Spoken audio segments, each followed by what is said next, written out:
अपनी निर्धारित जो गति है उससे दौड़ते हुए आप लोगों को चलना है। दोस्तों, जो दृश्य आप देख रहे हैं, देखकर मन पुलकित हो उठता है, खुशी भी होती है।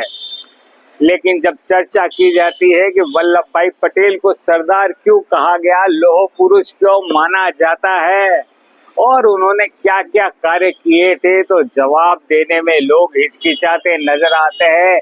यानी कि उन्हें जानकारी नहीं कि उन्हें सरदार की उपाधि कैसे मिली थी।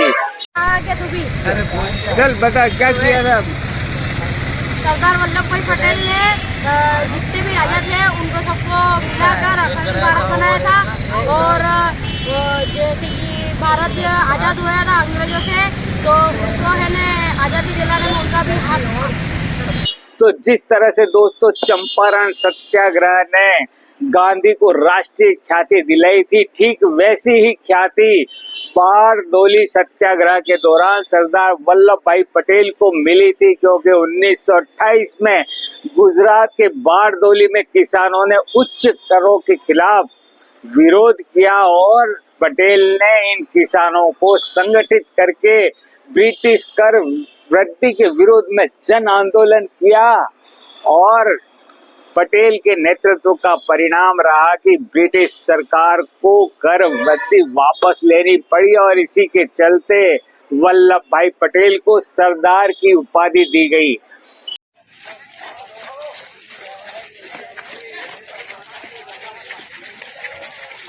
तो अब हम दोस्तों बात करते हैं कि उन्हें लौह पुरुष क्यों कहा गया। तो जब 1947 में जब भारत आजाद हुआ तो सरदार पटेल उप प्रधानमंत्री बने।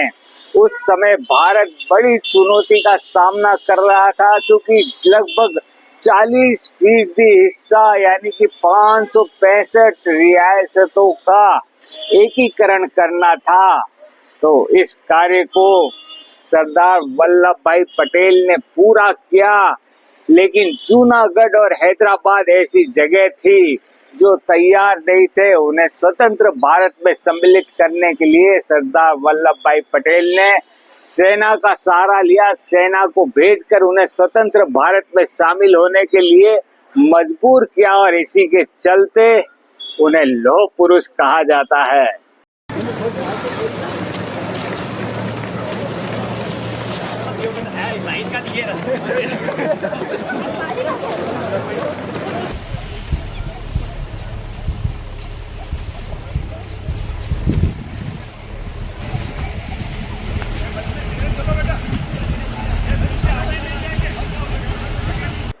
तो दोस्तों, आपको ये भी पता होना चाहिए कि पहली राष्ट्रीय जनगणना का बीड़ा भी सरदार पटेल ने उठाया था। 1950 में अपने मृत्यु के ठीक 10 माह पूर्व उन्होंने दिल्ली में जनगणना अधीक्षकों के सम्मेलन का उद्घाटन करते हुए बल दिया था कि जनगणना भारत की प्रशासनिक नीतियों को तय करेगी।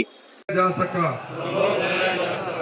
मैं अपने देश की आंतरिक सुरक्षा सुनिश्चित करने के लिए अपना योगदान करने। तो अगली बात आपको और सुन के आश्चर्य होगा।